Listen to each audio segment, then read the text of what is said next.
মানবতাবিরোধী অপরাধে জড়িত, দেশ বিদেশে পলাতক এবং ফৌজদারি মামলায় অভিযুক্ত এই ৩ শ্রেণীর ব্যক্তিদের পাসপোর্ট নবায়ন ও ইস্যু না করার সিদ্ধান্ত নিয়েছে আইন শৃঙ্খলা সংক্রান্ত কোর কমিটি।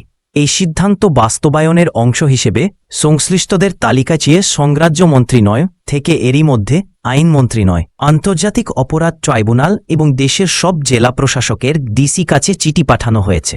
সংরাজ্য মন্ত্রণালয় এক ঊর্ধ্বতন কর্মকর্তা এই তথ্য নিশ্চিত করে জানান, ৪ মই lieutenant general of. Mohammad Jahangir Alam চৌধুরীর পাতত্বিতে অনুষ্ঠিত কোর কমিটির বৈঠকে এই সিদ্ধান্ত নেওয়া হয়। তালিকা সংশ্লিষ্ট সব দূতাবাস ও কূটনৈতিক মিশনে পাঠিয়ে তাদের পাসপোর্ট বাতিল এবং নতুন পাসপোর্ট ইস্যু বন্ধে প্রয়োজনীয় ব্যবস্থা নিতে বলা হয়েছে। বিস্তারিত ভিডিও কিভাবে মিডিয়ার মাধ্যমে প্রকাশ করা হলো। আগস্টের বৈষম্য বিরোধী ছাত্র আন্দোলনের সময় মানবতা বিরোধী অপরাধে জড়িত, দেশ বিদেশে পলাতক এবং ফৌজদারি মামলায় অভিযুক্তরা কোনো পাসপোর্ট পাবেন না। এই ৩ শ্রেণীর লোকের পাসপোর্ট নবায়ন ও ইস্যু না করার সিদ্ধান্ত নেওয়া হয়েছে।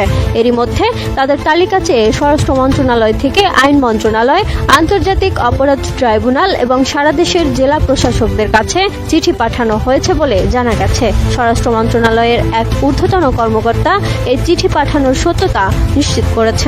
তিনি জানিয়েছেন, এটা আইন শৃঙ্খলা সংক্রান্ত কোর কমিটি সভার সিদ্ধান্ত।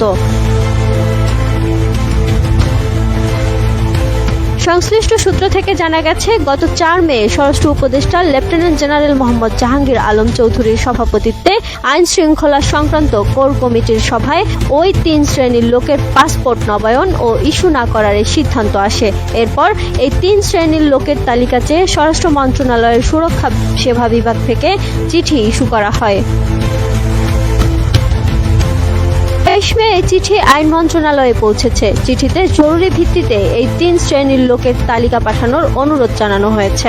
এছাড়া তালিকা চেয়ে আন্তর্জাতিক অপরাধ ট্রাইব্যুনাল এবং সারা দেশের ডিসিদের কাছেও চিঠি পাঠানো হয়েছে।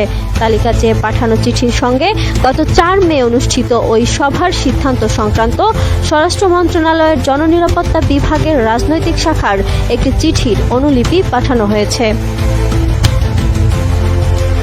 চিঠিতে কোর কমিটির সভার সিদ্ধান্ত অনুযায়ী মানবতা বিরোধী অপরাধে অভিযুক্ত ব্যক্তিদের নামের তালিকা আন্তর্জাতিক অপরাধ ট্রাইব্যুনাল থেকে এবং দেশ বিদেশে পলাতক ও ফৌজদারি মামলায় অভিযুক্ত অন্যদের নামের তালিকা আইন, বিচার ও সংসদ বিষয়ক মন্ত্রণালয় থেকে সংগ্রহ করে সংশ্লিষ্ট সব দূতাবাস বা মিশনে পাঠিয়ে তাদের পাসপোর্ট নবায়ন রোধ বা বাতিল বা নতুন পাসপোর্ট প্রদান বন্ধ করার বিষয়ে প্রয়োজনীয় ব্যবস্থা নিতে বলা হয়েছে। এ বিষয়ে তালিকা চেয়ে ডিসিদের কাছে চিঠি পাঠানোর বিষয়টি নিশ্চিত করে স্বরাষ্ট্র মন্ত্রণালয়ের একজন কর্মকর্তা জানান, জেলা প্রশাসকদের কাছেও এ ধরনের লোকদের তালিকা থাকে, যাতে করে কেউ এড়িয়ে না যায়, সেজন্য ডিসিদের কাছেও তালিকা চাওয়া হয়েছে।